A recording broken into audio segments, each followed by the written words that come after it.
અત્યારમાં ભેંસ જો મારો પાછળ જો આ માદળામાં ભેંસું મોજથી મજા કરે હો, નાય છે ને આનંદ કરે. હા, જય શ્યારામ મિત્રો. મોજમાં છો ને? મોજ માર્યો, આનંદ માર્યો, હરખ માર્યો, હરો ફરો અને હરીની ખોજ માર્યો.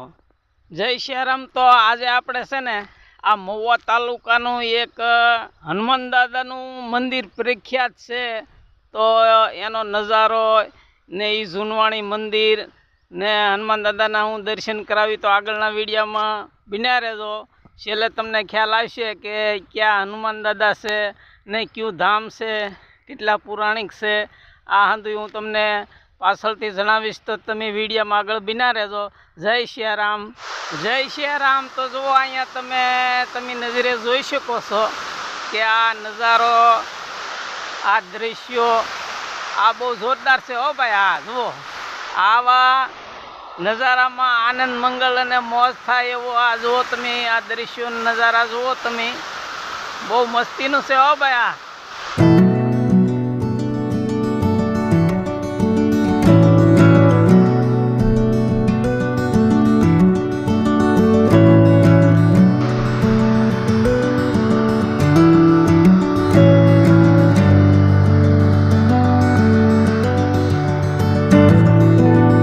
ખરેખર આવા વિસ્તારમાં બહુ આનંદ મંગલ થાય ને ફરીને જો કંટોલા જેવા કંઈક શાકભાજી પણ મળી રહે. આપણે આ હનુમાન દાદાના મંદિરે જતા રસ્તામાં બાજુમાં એક આ સ્થાનક દેવળ જેવું ધાર્મિક સ્થળ છે ને કંઈક સ્થાનક છે. શું છે એ તો ખબર નથી, પણ અંદર જોઈએ તો આપણને ખ્યાલ આવે કે આ કયા દેવનું આ સ્થાનક છે.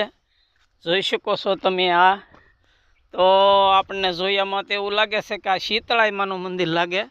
તો જય શીતળાઈમાં, શીતળાઈમાના દર્શન કરી લો તમે હંધાય ને વિડીયોમાં આગળ બિના રહેજો ભાઈ. હા, શ્રી રામ જય રામ, જય જય રામ.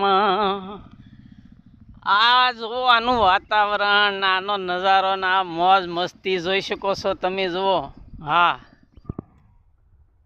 જય શ્યારામ. તમે જોઈ શકો છો કે જો હવે આ આશ્રમ છે ને ઓર આવી ગયો છે. જો આ તમને આ બધું બતાવું. જય શ્યારામ મિત્રો. અત્યારે જો આપણે આ હનુમાન દાદાના આશ્રમમાં આવી ગયા છીએ. તો અંદર જઈને દર્શન કરું, તમને દર્શન કરાવું, આશ્રમના દર્શન કરાવું. તો આ વિડીયોમાં બિના રહેજો.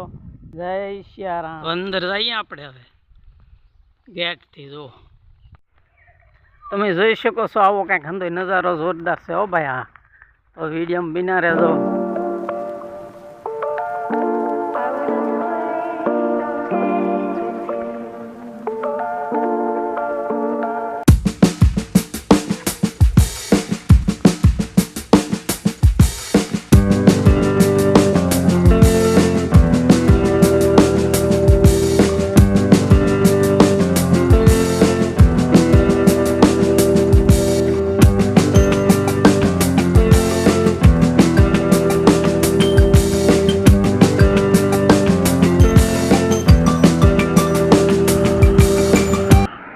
જય ભેંસલા હનુમાન દાદા. હવે ભેંસલા હનુમાન દાદા કઈ રીતે નામ પડ્યું એનો ઇતિહાસ તો એક દાદાને આપણે પૂછ્યો પણ કાંઈ મળ્યો નહીં, કે વર્ષો પહેલાં અમારા બાપ દાદા એને સાંભળતું નથી એવો જવાબ આપ્યો.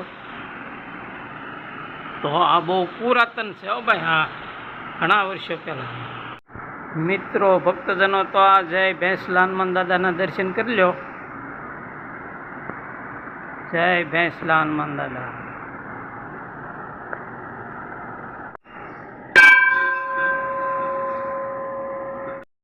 આ બાજુમાં તે રામજી મંદિર છે. રામ લક્ષ્મણ સીતાનો આ બેઠક છે, જોઈ શકો છો. જો તમે. જય હર હર મહાદેવ. આ બાજુમાં ભોળાનાથનું મંદિર છે. જો તમે દર્શન કરી લો. જય ભોળાનાથ. મિત્રો ભક્તજનો, તો આ ધૂણો જોઈ શકો છો તમે. આ ધૂણાના દર્શન કરાવું હું તમને. જો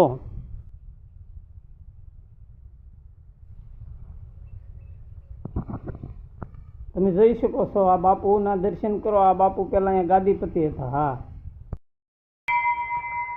ખરેખર જોરદાર આ રમણીય અને બહુ મસ્તીનો આશ્રમ છે હો ભાઈ. જુઓ, ગૌશાળા છે, બગીચો છે. હું તમને હજી બતાવ્યો હો ભાઈ. હા, તમે આ વિડીયોમાં બિના રહેજો.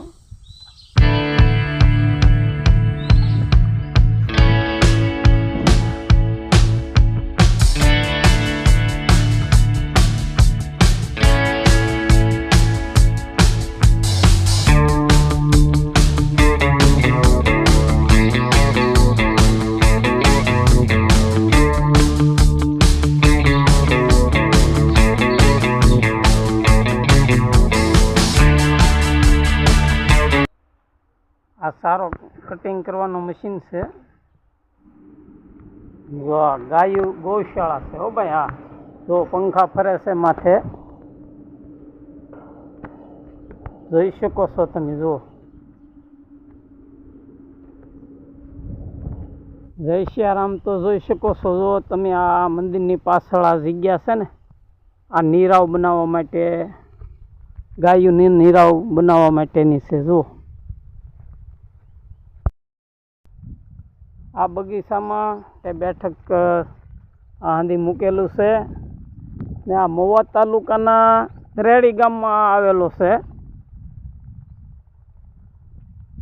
જો આ વડ છે ને, જુઓ કેટલા જોરદાર છે, ઘણા વર્ષનો. જુઓ તમે એના થળિયા જુઓ કેટલા છે.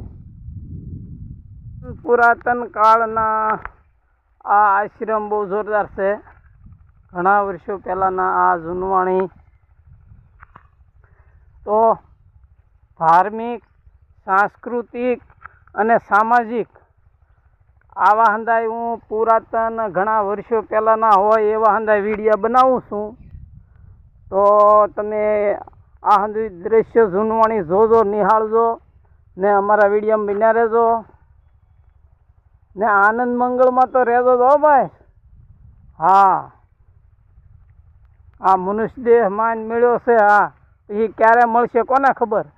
એટલે આ જ અવતારમાં હવે તમે કાંઈ આમ જુઓ, વહેલાનું ભાતું આપણે દાડી જઈને ટિફિન લઈ જઈએ ને, એમ આવતા જન્મારાનું પણ કાંઈક આ સારા કાર્યો કરશું તો આપણે આવતો અવતાર પણ મળે સારો. ખરેખર ઘણા એમ કહે કે આપણે ક્યાં ગયો આવતો અવતાર, આપણે ક્યાં જોવો છે, આપણને શું ખબર. પણ તમને પોતે જ નક્કી કરો કે આ અવતારમાં આપણે સુખ શાંતિ આનંદથી જીવીએ. એટલે આપણે આગળ કંઈક સારું કરીને આવ્યા હોય તો જ તે આગળ અત્યારે આપણે મોજ કરીને આનંદ કરીને હરીએ ફરીને. હા, એમાં કાંઈ તમારે ફેર નથી. હા, જય સિયારામ.